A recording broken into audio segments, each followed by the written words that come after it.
New tonight here at 10, a former St. Louis Sheriff's deputy is accusing his former boss of showing up to his new job and stealing his personal firearm. Now the newly elected sheriff, Sheriff Montgomery, is responding to the former deputy's allegations. This is all coming to light as SLMPD is investigating an alleged sexual assault involving a former St. Louis Sheriff's deputy and a city jail detainee. Police have also tapped the FBI to look into conduct of Sheriff's Department employees. Part of that probe is the theft allegation against the city sheriff by a former deputy. First Alert 4 investigator David Amilati is hearing from that former deputy tonight. Makes me feel horrible. I don't deserve this at all, and neither one else, that's going through problems with the sheriff. Former City of St. Louis Sheriff's Deputy Daryl Wilson says he is being harassed by recently elected Sheriff Sheriff Montgomery after Wilson says he was forced to resign. I've getting phone calls from other sheriff deputies that's scared to speak up.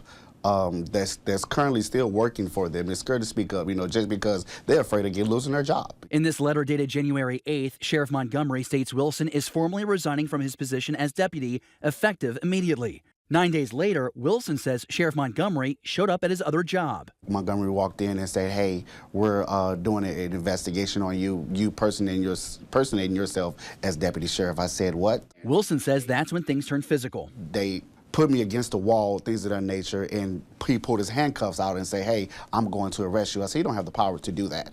And when I immediately started to grab my phone, and so that's when he grabbed my gun and took it off my waist. Wilson tells First Alert 4 investigates he immediately called police.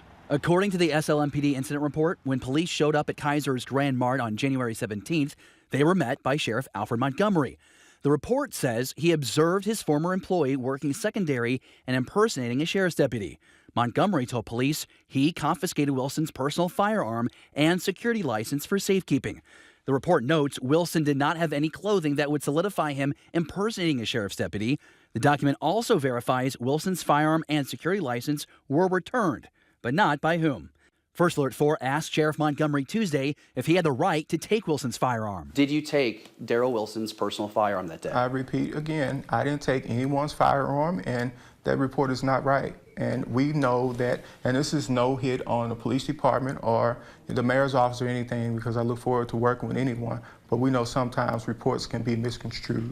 Would your department have the authority to take away someone's firearm?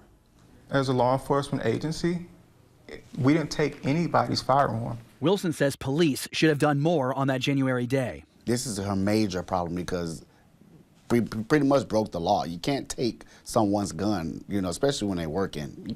You don't have the authority to do that. Should police have arrested the sheriff for taking your gun? Yes, they should have. Why did they not? Not sure. First Alert 4 investigates asked St. Louis police if Montgomery should have been arrested and was told SLMPD referred the matter to the Federal Bureau of Investigation. Wilson tells me this harassment is unacceptable, and he hopes sharing his experience motivates others to stand up for themselves. This is unreal. I cannot believe that I've been put through this. It's stressful. I've been depressed, but I'm praying to get through this. Again, Wilson denies impersonating a sheriff's deputy. We have made a public records request for the St. Louis police officers' body cam footage of their response. We did ask the business for any surveillance video. Meanwhile, Wilson says he is working with an attorney to file charges. For First Alert 4 Investigates, I'm David Amilati.